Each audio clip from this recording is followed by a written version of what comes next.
Hi hello నమస్తే welcome back to our channel. నేను మీ రాజేశ్వరి. అందరూ ఎలా ఉన్నారు? yes very good Jatayu Jatayu వినండి. జటాయువు వల్ల అమ్మ పేరు శ్రేణి, వాళ్ళ నాన్న పేరు అనూరుడు. ఏం పేరు? శ్రేణి అనూరుడు. వాళ్ళకి ఒక అన్న ఉంటాడు. జటాయువుకి అన్న ఉంటాడు. అన్న పేరు సంపాతి. ఏం పేరు చెప్పండి? సంపాతి. ఒకరోజు శ్రీరాముని యొక్క దూతలైనటువంటి హనుమాన్ వీళ్ళంతా ఎలాగ సీతను వెతకాలి అని ఆలోచిస్తూ పోతుంటారు. పోయి ఒక గుహలోకి వెళ్ళిపోతారు. అందరూ ఆ గుహలో పోతే ఒక పెద్ద పక్షి అక్కడ ఉంటుంది.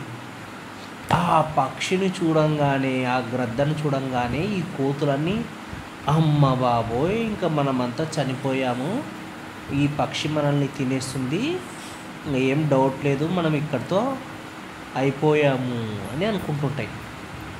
అప్పుడు ఆ కోతులలో ఒక కోతి, అరే ఈ కోతి ఏముంది, మనం ఇంకా రామకార్యం చేయలేము, రామునికి హెల్ప్ చేయలేము, జటాయువు చూడు ఇంత పని చేసింది, అది ఎంతో మంచిగా తన ప్రాణాలను కోల్పోయింది అని చెప్తుంటారు.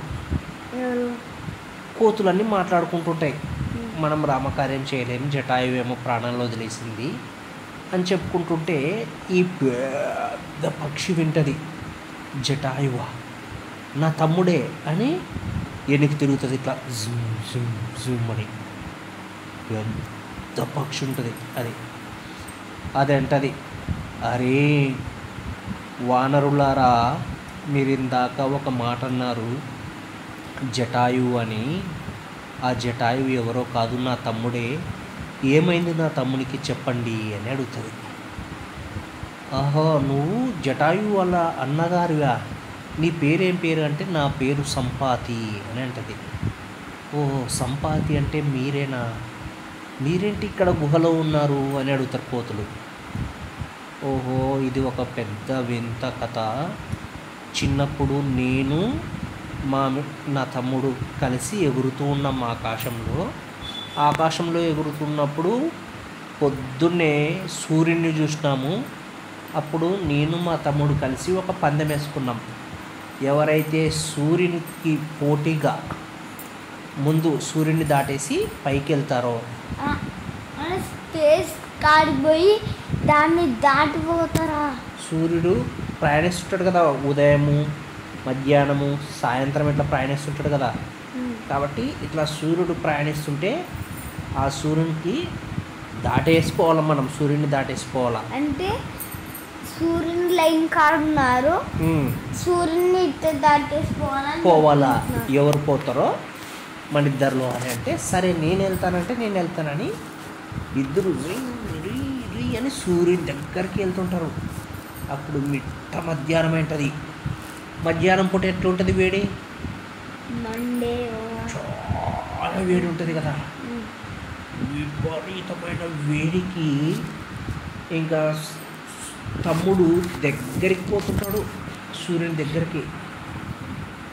తమ్ముడు సూర్యుని దగ్గరికి వెళ్తుంటే ఇంకా సూర్యుని యొక్క వేడికి ఈ జటాయువు కాలిపోతుందేమో అని అన్న సంపాతి పోయి ఇట్లా రెక్కలతో కప్పేస్తుంది జటాయువుని. రెక్కలతో కప్పేస్తే రక్షించబడతాడు జటాయువు. ఇక అన్న యొక్క రెక్కలన్నీ కాలిపోయి, ఈకలన్నీ కాలిపోయి శరీరం కింద పడిపోతుంది. కింద పడిపోతే ఆ కింద పడి ఒక పర్వతం దగ్గర పడిపోతుంది. ఆ పర్వతం దగ్గర పడిపోయి అది గుహలో ఉండిపోతుంది. ఈ జటాయువు అరే మా అన్న చనిపోయినాడు అని చెప్పేసి ఇది ఇంకా వేరే చోట బ్రతుకుతుంటుంది. తమ్ముడు ఒక చోట బ్రతుకుతుంటాడు, వాళ్ళ అన్న సంపాతి ఒక చోట. మళ్ళీ ఇప్పుడు వాళ్ళ అన్నకి రెక్కలు వచ్చినాయా? రెక్కలు లేవు కాబట్టి అది అట్లే ముసిలిగా పడిపోయింది అక్కడే ఆ గుహలోనే అట్లే బ్రతుకుతూ ఉంది. ఇంకా మొత్తం శరీరం అంతా కాలిపోయి రెక్కలు లేకుండా ఒకట్లా ఉండిపోయి ఉంటుంది.